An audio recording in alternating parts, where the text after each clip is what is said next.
आता मी बनवते बटाट्याची भाजी. कढईमध्ये तेल गरम केलं, नंतर घातलं मोहरी, जिरा, हिंग, कांदा परतवून घेऊया. लागतो त्याला. आता घालूया कोबी, परतवून घेऊया. मसाले घालूया. गरम मसाला, धना जिरा पावडर, हळद. आता घालूया आलं लसूण पेस्ट.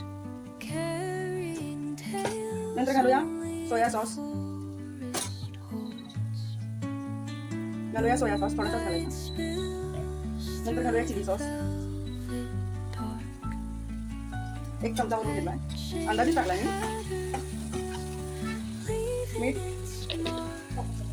थोडी साखर, तिखटसाठी मिरचीचा ठेचा. आता घालूया शिजवलेले बटाटे.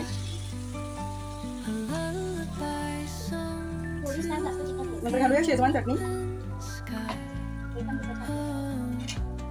आता एवढं सगळं साहित्य घातलं तुमच्या लक्षात आलं असेल की मी काय बनवते. तर मी बनवते फ्रँकी, मैदा आणि बटाटा फ्रँकी. इकडे आता फ्रँकीची भाजी तयार झालेली आहे. आता मी फ्रँकीसाठी पीठ मळते. मैदा आहे, मैदा घेतला मी 1.5 वाटी, गव्हाचं पीठ 1/2 वाटी, त्याच्यामध्ये मीठ आणि ओवा घातलाय. आपण हे पीठ घट्ट मळून घेऊया. थोडंसं ऑइल घालूया. इकडे मी फ्रँकीसाठी पीठ मळून घेतलं. 5 मिनिटं मी असंच मुरत ठेवलं. आता आपण फ्रँकी बनवायला घेऊया. आता मी फ्रँकीची चपाती लाटून घेतलेली आहे, ही बघा मोठी. आता मी तव्यावरती घालते. मोठी झाली. एक 2 मिनिटच आपण शेकून घ्यायचे, पूर्ण शेकायची नाही. नंतर काढून घ्यायच्या. बाकीच्या सगळ्या पण मी अशा. आता आपण फ्रँकी बनवायला घेऊया. फ्रँकीच्या मी सगळ्या चपात्या शेकून घेतलेल्या आहेत. खाली मी लावून घेतलेला आहे शेजवान सॉस आहे, तो मी हातानेच पसरवून घेते, म्हणजे चांगला पसरला जातो चारही बाजूनी. आता आपण फ्रँकीसाठी जी भाजी केली होती कोबी बटाट्याची, ती घालूया.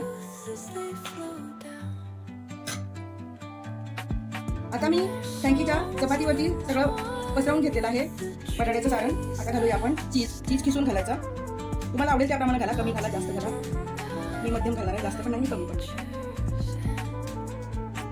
सगळीकडे सारखं पसरवा.